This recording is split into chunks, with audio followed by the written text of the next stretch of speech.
extended the remote meetings to August 13th. Okay. You know, I think they were Okay. like Yeah, every couple yeah, months. Can't get any luck, can you?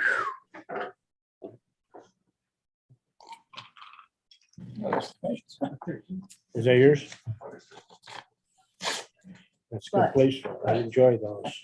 What does it say? Oh, there's a You're big good to one. go, Ed. Okay. All right, it's 4:00, so let's call the meeting to order. If anybody want to stand and pledge the allegiance. I pledge allegiance to the flag of the United States of America and to the republic for which it stands, one nation, under God, indivisible, with liberty and justice for all. Okay, first thing on the agenda is to approve today's agenda for July 14th. Can I get a motion? So moved. Second. Any additions? All those in favor? Aye. Carried. Next resolution is to approve the minutes from the June 9th meeting. Can I get a motion? Move. Second. Any corrections or additions to the minutes? Hearing none. All those approve? I abstain. I wasn't here last time. Motion carries. First thing on the agenda is to open a public hearing for local law number 2, which is the moratorium on commercial wind and solar energy facilities. Could I get a motion? So moved. Second. Any questioning? All those approve? Aye. Aye. And we'll keep that open to the end of the meeting. Anybody there for public to be heard? Looks like it, and there's nobody on, no other participants online. Nope, nobody coming in. Okay, before I get to Matt's, is Matt there by any chance? Yes. Yep, okay, before I get to Matt, I'm just gonna give you an update on the playground. We did have a vandalism that occurred on the playground Saturday night, Sunday morning sometime. Some individuals put a rag on fire next to the slide on the rubber area. It smoldered for a period of time. Don't know how long it did that for. The cameras that on the back of the building were focused on the parking lot and the front half of the playground, not on the back half of the playground, which because we wanted to get the pavilion in there. So that's why it couldn't cover the whole thing. So we had a lapse of coverage. And because it's not infrared, we really don't have good coverage at nighttime because of the type of cameras that it is. If it was during the day, we would have got a good shot of that area. But I have had 3 people, companies look at the playground. They have, one has given me a rough estimate, not a detailed estimate based on the amount of work that we're going to do, like trenching and stuff like that. But the one quote came in at $160,000 to $175,000, which I thought, was that was with the Xerox people. So we have 2 local companies giving quotes as well. So as soon as I get those quotes in, I will let the board know. And I suspect a lot of it will be much cheaper. I'll keep you updated on that. Does anybody have any questions on the vandalism or security cameras? I don't have any. State police were there. They investigated. They took a sample of the material. They're sending it to their lab in Albany. I don't have any questions on that. I would just say that we should be careful with posting any pictures of kids on the website, just because that can get a little dicey. And I told me to, I yeah. did, Yeah. but I didn't put his But- face. I didn't put the face. Just the yeah, back. and And But, yeah. it prompts people to sometimes, make some inappropriate comments, and then that turns into a thing, just an observation. Yeah, no, Yep, okay, yep. Probably a little bit of frustration on our part, but, especially Oh, when I they said get it. they were kicking the the water park. Sure, yeah. So, all right. So the presentation is by Matt Dennis right now from Helco, and Helco came in and did a energy audit on the building, and they and I sent everybody a copy of their initial quote, and Matt's here to give us a brief update on what he discovered, what he thinks the building needs to do to be as efficient as possible. So Matt, if you want to go ahead and talk, go ahead. I did want to quick though, add the legislator with the electronic documents. Oh, yeah, one more thing. Go ahead. Yep. So they did not receive the grant, and they were meeting, Sue was presenting it to the legislator last night. So they've got to decide if they want to still proceed or if they're going to hold and stop or reapply. So right now it's kind of like at a hold. So they didn't get the shared services. Right, Yeah. right. They did, Sue was waiting. She did get the return response from them as to what needed to be changed in the next time, and That was only a small portion of that. well, Right? that's the thing. It's very small Yeah, versus, a I drop in the mean, bucket of what the whole right, project is. right. So I don't know So what that's would not happen. all It was of only like 100 to 150. It's about 150,000. And it's a $4 million project, Yeah, so they're gonna- I don't know. Sue will likely make a pitch to continue to move forward, I would guess, at the next meeting, but Yeah, we're gonna continue here mentally and physically to just keep pulling. So look at, it's definitely the way to keep moving. So Tammy, make sure you put that in the minutes as well, please, that you mentioned that. Okay, Matt, the floor is yours. Proposal, I didn't know if you guys had that, so I figured. We have electronic. Okay, well, we got hard copies now, so here. You want a chair up there? Yeah, I'm gonna. Okay, just your chair, whatever you want. Right here, let me hand them that. I just try to Yep, keep them together here. yep, here's two. Did you get Tony? Okay. Got a chair right behind Thank you. Thank you. No, yeah, I can grab this. Sure. Yeah. Over my purse, Mike, that's all. No, I didn't Go touch down, anything. fall down on it. No, that's all right. Stuff No, falls it's out. me, I got it all over. Okay, so, yeah, so in front of you, you got, like I said, I printed up a copy of the proposal. I didn't know if you had it, maybe, but this is really the one we want to look at. So sheet, 'cause I didn't print up. So the building, Ed, when we, Ed and I first talked, the goal was to, how can you make the building more efficient?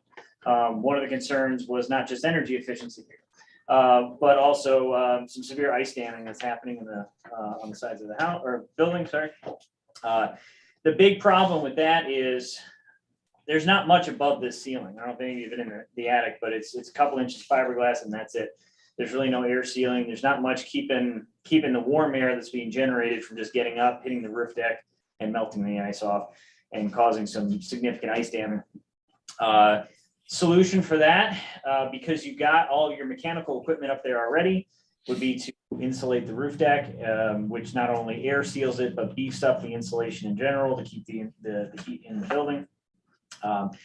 Regardless of how the building is heated, whether it's with the gas or geothermal, that's sort of like a no-brainer, just because, again, you're just wasting energy, wasting heat, and building up that ice damming. So that's sort of like number one to be addressed. The building air leakage. You need this? Go ahead. No, I know. Oh, okay.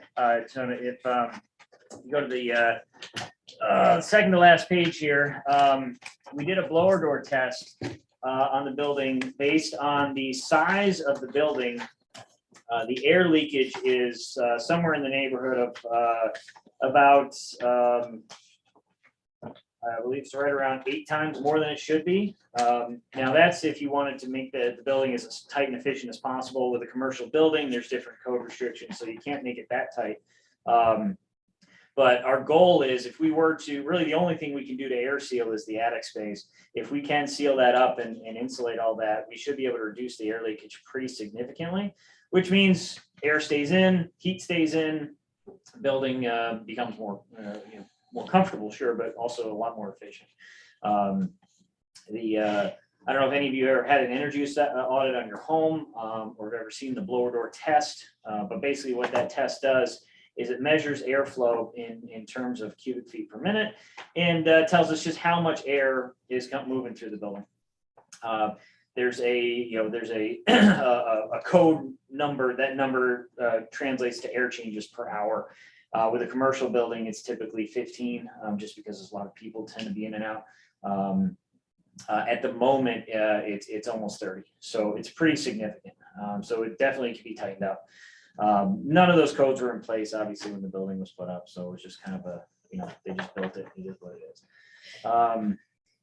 So that's sort of number one. That's sort of the low hanging fruit. Insulation, air sealing is always your big advantage. On the moving from there to an option for geothermal heating and cooling. That's the first couple of pages there. There's a lot of technical gobbledygook in there, but there is also a cost benefit analysis at the end. So if you wanted to, I'm sure that's important to you guys.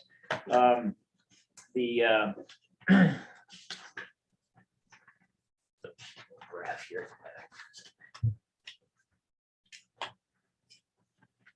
My graph.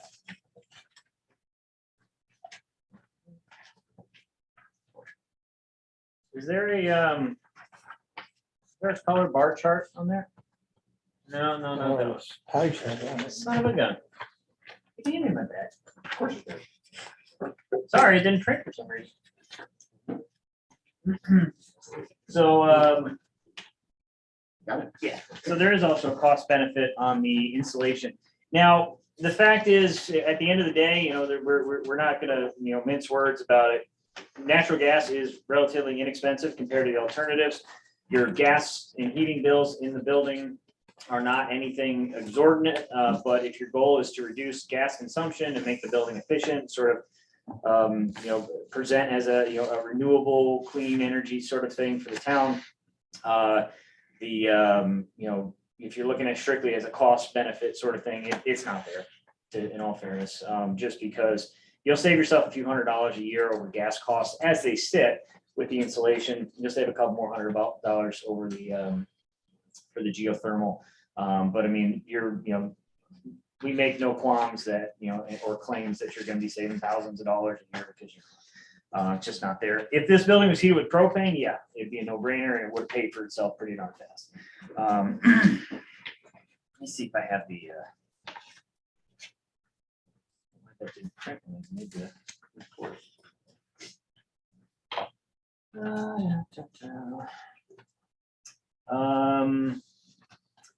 To do the geothermal, the building is set up fairly well. We've kind of used the same sort of scenario it has.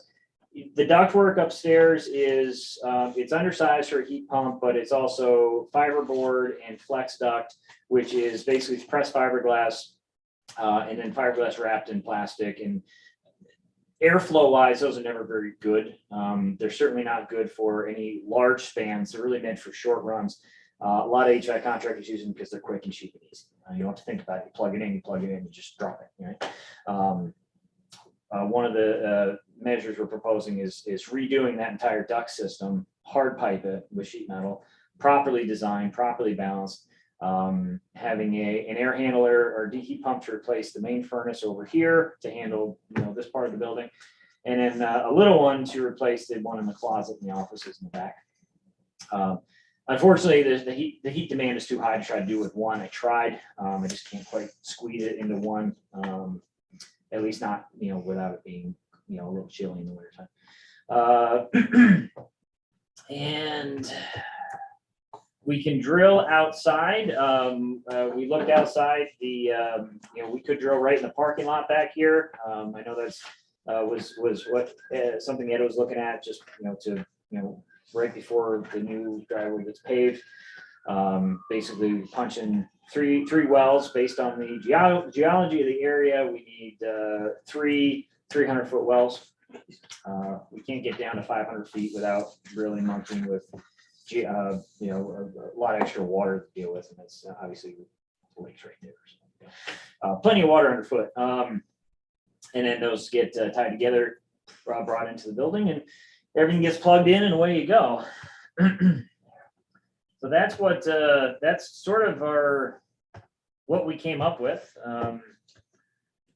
to basically to get the building as efficient as we can, and to remove the gas, and basically make it a renewable project. And go from there. So what's without looking at it, the two costs, the cost of the geothermal option, and then the cost of just fixing the building kind of more conventionally? Yeah, so the if you just let the heating system, there's nothing wrong with the heating system, it's working. There's some age to it, but it does work. Just the insulation portion of factoring for prevailing wages, I think is about 60,000 for the spray foam. And the geothermal was 137.6, and I got a further breakdown on there too. And with the spray foam, is that something you guys do directly or do subcontract? Nope, we do everything ourselves. The only thing we would not do is the actual drilling itself. That's not a business we want to get into. So we do sub that out to one of a couple different well drillers, whoever's available to do it. But everything else is done, for Halco by Halco. So nobody else is monkeying in this building. Except We're drilling down 300 feet. Are we looking for water? Is that what we're doing? No, it's a closed loop system. We don't want to hit water. If we hit water under significant pressure, all of a sudden you've got a geyser in the parking lot. But and we have to sort of deal with that. So that's partly why we're stopping there. If the ground will allow us, we prefer to go to 500 feet. In that case, I can just do two 500-footers, which is a little easier because you don't have to reset the rig 3 times. But in 500 feet is as deep as we can go without a mining permit. So, You don't think you'll find water at 300? I talked to our driller. He's fairly confident he can deal with a 300-foot well. He said deeper than that, he's gonna, in his words, have a bad day. So he's pretty confident he can deal with 300 feet without too much of a problem. Without water? Well, he's likely gonna hit water, but I don't think he's gonna hit enough to worry about it. Enough sort of static pressure under there to really have to deal with it. He's gonna have to deal with it. Some of it, you're gonna see there. He's gonna have to drain water out of the holes as he's drilling and pumping. But for the most part, he thinks he can deal with it pretty well. Really? Mhm. I drilled one not too long ago and it was a gusher, just like an oil well. Yeah, no, I've seen him. I've seen him at significant pressure. They literally just Yeah, all you got to do is you wait and hope they break down and fall down. Sometimes they don't, and they just get. I had a capped. cap mine So before that's DEC got involved. Yep. Yeah, this is I ran this through Fry Well Drilling as one of our drillers. He's just outside of Buffalo. He's fairly confident he can handle it without too much of a problem. Ed, is our goal to save money, or is our goal to be green? Well, I was hoping for both. But the main goal was this past winter, in many of the offices, the furnace that we've had, Matt, I don't know how old our furnace is, but I'm thinking it's original, so it's over 30 years old. So I think its useful lifespan is coming to an end fairly soon. And so, we would have the cost of replacing that, if the cost of replacing that and spending a little bit more and getting something green and being more efficient would pay for itself over a period of time, then I thought would be a good idea. The other, our offices, especially in the front of the building, we're running space heaters to keep it warm in the wintertime. And then the damage to the roof, we lost shingles again this year from the ice ripping the shingles off the off the roof. So we need to eventually replace. Once we get this fixed, then we can replace the roof. I don't want to fix the roof and not fix the ice stuff. So we definitely need to do the the installation. And I think we budgeted some money for the installation this year in our budget to get it done. The other thing was if you considered the replacement cost of a furnace and how much extra is going to cost for geothermal, it might be worth going forward and just doing that. But one of the things that we have to do is, we got to wait for the other quotes to come in from other vendors. But I wanted Matt to come in and to present to you to give you an idea what the project is, what they're thinking, why we're doing it, and give you a background on this. So if a furnace has a useful life like every other, piece of machinery, what's the longevity of the geothermal? The equipment itself, properly taken care of, like anything, 25 to 30 years is well within its expectation. Now, a modern furnace is 15 to 20. Older furnaces lasted longer because they were simpler. The more sophisticated, more efficient a machine, the more complex it is, which means stuff starts to break down, and then in industry, nothing's built to last. Now, and then also on the thinking about that too is the it's also the air conditioning, the geothermal is. So that replaces the air conditioners outside. So an air conditioner's got about a 15-year lifespan too. So I guess I'm not clear how the geothermal works, because it would make sense to me that you go down, it's warmer or something that heats the water, but the air conditioning part doesn't. So just think about it the opposite direction. So in heating mode, what you're doing is you're sending water into the ground. The ground's a consistent, 45 or so degrees. You're running water temperatures cooler than that. So it's going to come down, warm up, go through the heat pump. Goes over a heat exchanger. That's how a refrigerator works, pulls the heat out, compresses it, get more heat in the building. Flip it the other way. It takes the heat out of the building. So there's no such thing as making cool. It's simply moving or adding or moving heat. So you're simply removing the heat from the building. The ground is, because it's a consistent 45 degrees, it is a giant thermal sponge. So it will suck up heat like crazy. So from an air conditioning standpoint, geothermal is ridiculously efficient because it's, there's no machine that can cool a building faster than the earth. So all it has to do is run that water through, and in cooling mode, these things just, I've literally seen dollars. As how much is it going to cost me to run my air conditioning? Literally, maybe $50 a year. It's kind of crazy. But it's exactly the same way. Pulls the heat out, puts it in the ground. Do we have enough room for all these pumps and handlers and everything anywhere in here? Yeah, so the one would replace the larger furnace in the utility room, and the second one we actually would split it. We would move the air handler to the attic. The heat pump itself would sit in the utility room. We just run a line to connect it to the attic. The furnace in the closet goes away. It becomes a closet again. And the one component upstairs would get moved upstairs and then connected to the ductwork. The handler in the roof system, will they have drainage or? Yeah, it'll have a condensate drain on it. Yep.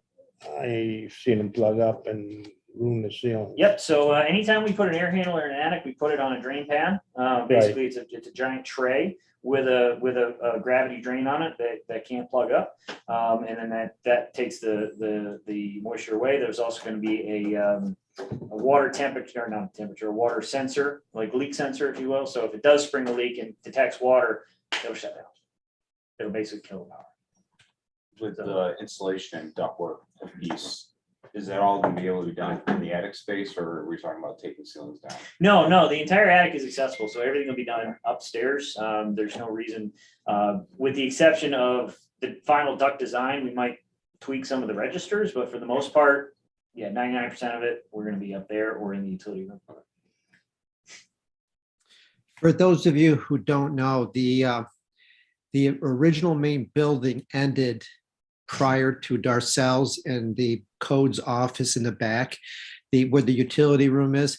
That's why there's a second furnace in the closet behind Pat Doyle's desk in the back room that heats Darcel's office, that office, and the closet space in the back. So, we're running 2 furnaces in here, and and we're having all kind, and that's why we have to keep the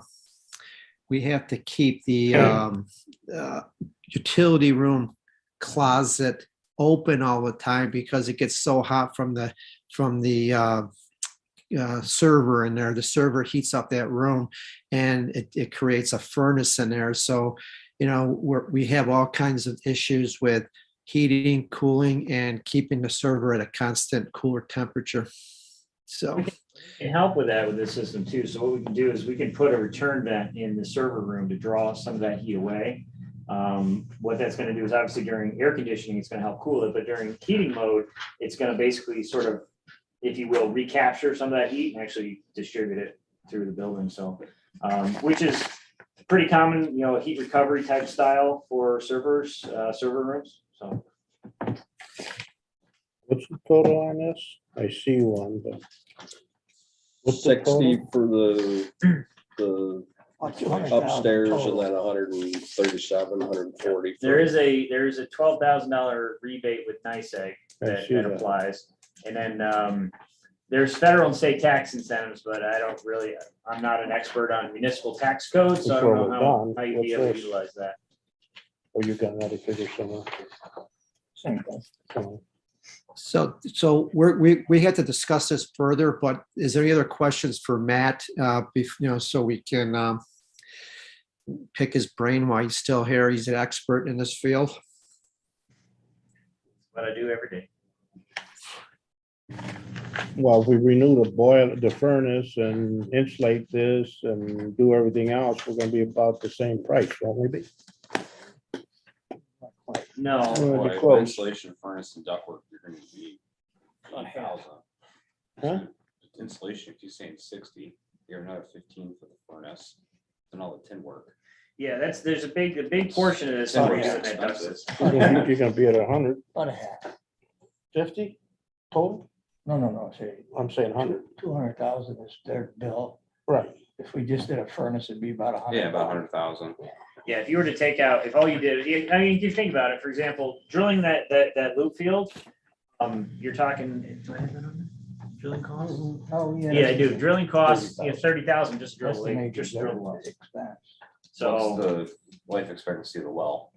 as long as somebody digs it up, it should honestly last forever, but nothing's lasts forever. The manufacturer puts a 50-year guarantee on it, but The piping.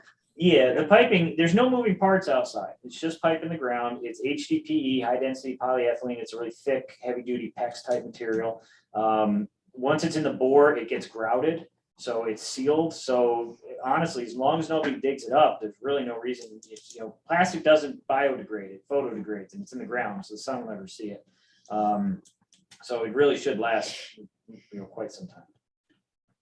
The oldest systems I've seen still in operation, when we replace systems are, 30, 35 years, How big is the? inch and a half. There's an So inch and do a you- half loop down and back up. So you don't worry about, because it's plastic pipe, so you don't worry about, sediment and corrosion and all that kind of stuff. Right. That you deal with. And like I said, it's that bore is also grouted to seal it, not only to seal it from to improve the thermal conductivity with the ground, but to seal it all the way down. So one, the pipe doesn't slap back and forth, Mhm. but also if something were to try to leach in, it can't get to it. You grouting around the exterior? No, we're grouting, so it's a 6-inch bore. Internal? Yeah, 6-inch bore, and you grout, put the loop in and then grout all the Oh, way you're down. putting a loop in and then Mhm. ground it? Yep. All the way down to the 300. All the way down to the See- ground. Yep. Put a trimming tool right down and just pull it back and it's bentonite graphite type material. It's really sticky. When it comes back up, it's chicken lo mein. Exactly.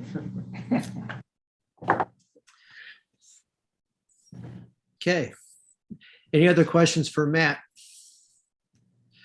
Thanks, Matt. So according to our, we have to have other quotes, but I'm sure Matt's a leader in this field, so I'm confident. you know.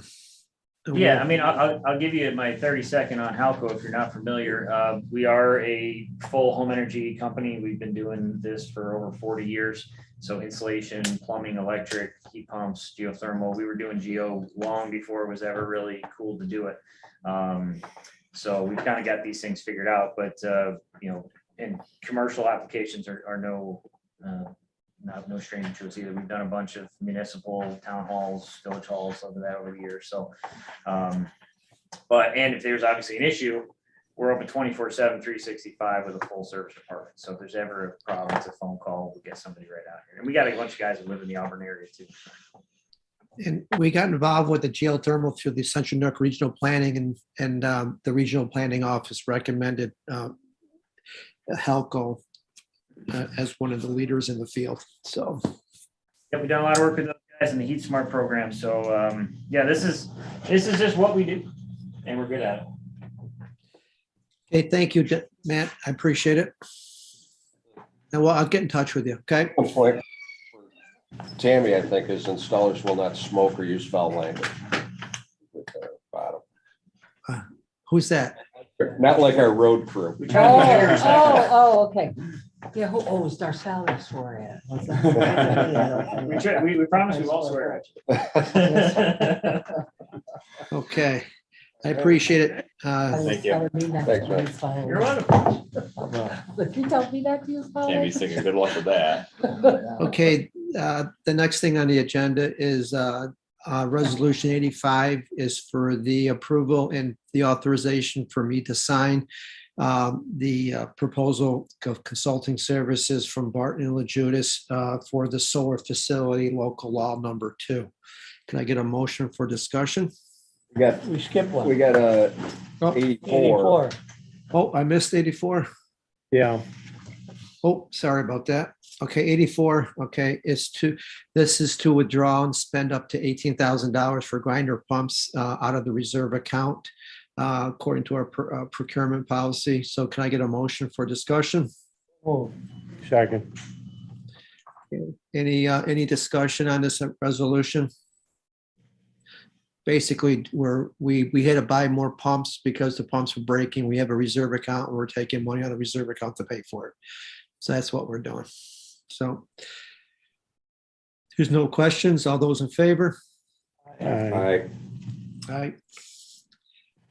Now we're to number 85 for me to sign the contract with Barton LaJudas for the consulting work that he's working, the B&L would work with Tom Blair, our special counsel, to come up with the policy and procedures and local law for the solar.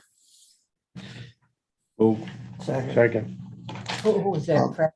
Fred and Fred, Gary. yep. All those in favor? Aye. Okay.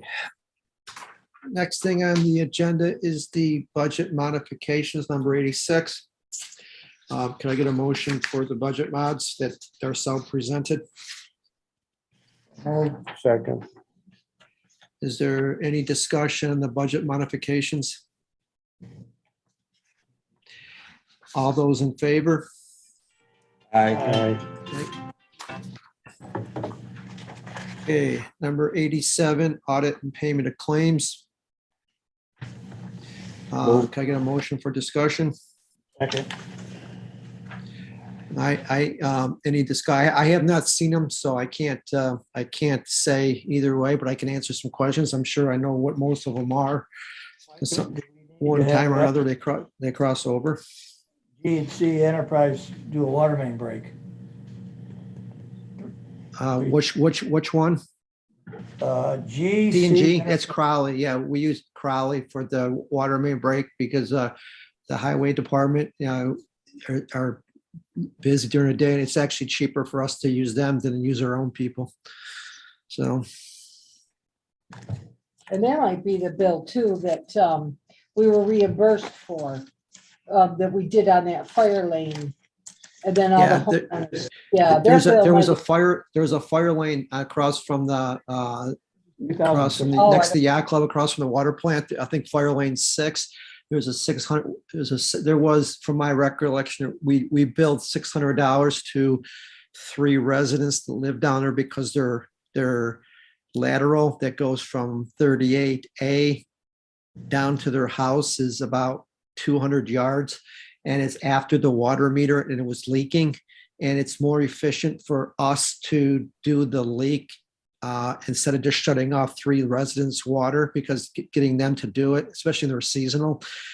So John hired Crowley to come up and the water department, and they turned the water off, fixed the leak, and we billed the residents, which has been taking place.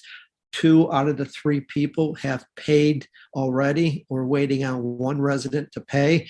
And I did a follow-up with Linda Coretti the other day to ask the status of that. And she was going to check with Tammy to see if it came in and when the bill went out and see when her 30 days was up. And there's no liability to the town, because if they don't pay, it automatically goes under taxes at the end of the year as a encumbered expense. An And we emergency, get reimbursed from the county and it goes under tax bills. was this an emergency repair or a planned repair? Yeah, emergency repair. Was done. Again, what's a break? It was a water main break. Yep. A lateral break. Yeah. What were you thinking? I'm just trying to think if it was a planned break, does the water department not have a machine operator? No, they don't. Well, they don't have they don't have the equipment without sharing with the highway department. And then again, The water pipes are always to be here. If they have someone that can operate a machine, why don't they have a machine? well, they do have, well, they're all MEOs, and they're all, as an MEO, you're required to be able to use heavy equipment, so they can do it. It's just a matter of, buying a machine for them. So maybe one of the things that we can do is when we bought the new backhoe, we do have 2 backhoes, but we were going to sell one at auction. When we got the new one, maybe we can just sell it to the water department, let them do it. Because I think That'd be you the right really need a thing to mini do. excavator for that type of work, right? You did for a bigger one. Backhoe's good for small laterals, but not good for a big water main. Repair with them. So any other You do audit? what you got, want to do. I know you could. It depends, we've done it with all of it. Whatever. Anything else on audit and payment of claims? Nope. Okay, all those in favor? Aye. All right. Okay, close the public hearing, local law number 2. Still nobody here. Is there a motion? Move. Second. All those in favor? Aye. Okay, next thing is to approve, number 89, to approve enactment of local law number 2, which is the moratorium for 6 months. All those, is there a motion? So moved. I'll second it. All those in favor? Aye. Right. Is Matt still there from, No. basically what I wanted to have him come in is to educate everybody on to let you know what's going on, why we're doing it. And then, we're waiting for other companies to come in with other quotes and get their opinion. And then once we get more information, then we can decide what we want to do. Do we want to just do insulation? Do we want to go through geothermal? Do we want to think about replacing the furnace? Because what we have right now is not efficient, and it's not doing, I want to get it done before it becomes a problem in the middle of the winter. So, I have an electric heater in my office, and I have to wear a jacket and gloves when I first get here in the morning because it's so cold in the office. Because you don't have no fat on you. You gotta get a layer. Gotta grow facial hair. That's right. It would take me 2 years to get what you have in 2 weeks. bad news, but you would have to go out to bid and just tailor it what you're looking for, and it's always difficult For for a this project like project? this. Yeah. Sure. I mean, I know Ed's getting some quotes, but, you know, legally, we gotta go out to bid. You gotta, yeah. But then how do you do the spec? Yeah, the You know, geothermal section is definitely the hard, I mean, we could, I think the installation piece is a no-brainer. Depending on the That's quality something of that we can materials and do everything ourselves. else, workmanship or whatever they're. You guys make sure the right equipment is being Yeah. delivered. The We installation. reserve the right, you usually put that down, right? Yeah, reserve the right to reject any and all bids. Yeah. You want that as a last sentence. Yeah. Well, this all came about because we had a free energy audit through the NYSERDA program, through the Heat Smart program. So they paid for them to come in and do the audit. So this is just the results of that audit. So, Sure. okay. So that's all. Does anybody else have anything they want to add for anything before we adjourn? Anybody take a look at Bellardine's question about flood repair? Green Links, 17 Green Links Way. It said that the The town culvert pipe. promised that they would repair sort of Is, flooding from last year. Queenie? Yeah, I think Bob is on top of that. I don't recall, because there's another issue at Green Links with the resident that came in here, the Queenie that came in here in February. And he's coming in, Bob's talking to him. Rick, I talked to Rick about a week ago. He sent me another copy of what he sent out back in February about the town's right away behind their houses, between like Donovan's house, McQueenie's house, and other houses down there, where the town back in early 1990s put in a culvert. And the problem is that when McQueenie's put a house in this past year, they didn't put their foundation, they put it in too deep, and they have windows and they can't build up enough material so the water runs away from the house. And where the pipe lays now, the pipe is flowing. So I think we don't have an issue there because the pipe is flowing, and we're meeting the town's obligation as far as providing an easement, a storm easement for water to drain into the swampy area behind Emerson Park. The problem is there's sewer lines back there, and we can't go any lower because it'll run into the sewer line. So we got to stay on top of the sewer line. Just because a homeowner built a house and didn't leave enough for grade doesn't make it our problem. It's the homeowner's issue, not our issue. So what I asked Bob to do is to go over there and provide evidence that what was designed is working. He's going to do that by laser shooting the one end of the pipe to the other end of the pipe to see how much drop there is and make sure the drop is sufficient. And if the water's flowing through it and there is a proper angle, there's really nothing the town can do to alleviate what his concerns are. So Bob's spending a lot of time over there. This past winter, he cleaned out the drainage area because some of the pipes were backing up because the fill from the sediment and the weeds were growing up, and it was preventing water from flowing. And so Bob did do some drainage this past winter. Even by doing that, we got complaints because we were exposing green shutters, and they didn't want to look at green shutters. So that's the comments that we get when we try to help people. Some people like it, some people don't. So Tony, to answer your question, Bob is aware of Bellardine's issue. He's looking at it. I don't know what he decided he's going to do there yet. So I'll follow up with him on that. Tony Bellardine did say that the town took care of the original problem, which is the drainage. It's just as damage that occurred before the problem was solved. Yep. Well, on McQueenie, if I may, The subdivision in the Dickman tract, it called for, the subdivision map shows it a 20-foot drainage easement.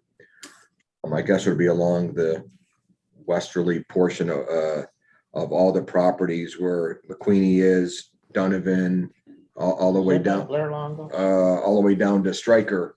And then, I don't know, Ed, maybe it was in the early 2000s, the residents came and asked the town if they paid for the pipe, would the town install up When the the pipe zone was within the built, yeah. 20-foot? And then that was accomplished at some point within the 20, my understanding, within the 20-foot drainage easement. Okay. At their requests, and it's been working ever since, and a new person comes in and builds a house, and now it's an issue. This other one, Yeah, I'm not sure about the other one. yeah, we're getting hot and heavy calls on that last lot. And then this realtor needed to answer immediately. They wanted to build this huge house, so Patrick They all want said to this build a out. house and they want to build a load. They Yeah, don't want to, they don't well- want to pick them up because it's going to cost them a few Yeah. extra loads of dirt. Well, Patrick sent set this 'em so out to low. him, because there's wetlands and Try to Patrick tell them said, that they need to go up a little bit, at least 18 inches above the center line of the road. None of them do it. Therefore, their driveway goes that way and they eat a lot of water. And in fact, everybody had one of those storms we just recently had. Everybody had problems that they'd never had before. So much water. Yeah. yeah, well, this All the one's got a flooding lot lines of. over there now. And if something like that's gonna Yeah. happen, Rain in Mr. 40 Vitale, minutes. if something like that's gonna happen, you know, the CBA or, wants to make sure, I would think, or Patrick would want to make sure with the town engineer that whatever they're doing to change topography is not going to affect the existing drainage scheme. That would resolve the whole thing if Bob would look at things like that. Get these houses up in the air where they belong. Because everything was, some of these tracks, they just build houses, they didn't care about the grades, and now they're suffering for it. Go look at them, how they're built. Some of these houses are low. Yep. Like this one with the window boxes. Well, who has? McQueenie. McQueenie, yeah. window box? Gonna have problems like that for sure. Yeah. So if you can't put dirt over a window box, so it was, if you didn't have the window boxes, you could grade it from the foundation out and taper it down and have a swale there and keep the water away from his house. And it wouldn't be an those are- issue. Some of those window boxes are escape hatches or whatever you want to call Yeah. them. for Finished kids. space. If they're sleeping downstairs, that's a way of Yeah, escaping. Yep. through Yeah, make it legal. a right through the window box. you go up. Yeah. Yeah, it's That's how you required. get out for if you're finished sleeping space. downstairs. So to make the long answer short, Tony, I'll ask Bob and I'll get back to him on that. So anything else for today? Safe travels back to Auburn. Yep, as soon as I get out of here, I'm gonna hit the head and go take and drive back. So. Don't forget your son. Love the background on his wall. It's Yeah. kinda cool. I know. Nice. Is there Well, motion you want to see the make art? There you go. Her. Wow, it is cool. up, Fred? Eddie and me at our house. Very, very I cool. was thinking of that too. Four, Yeah, yeah. Okay. Even a motion and a second for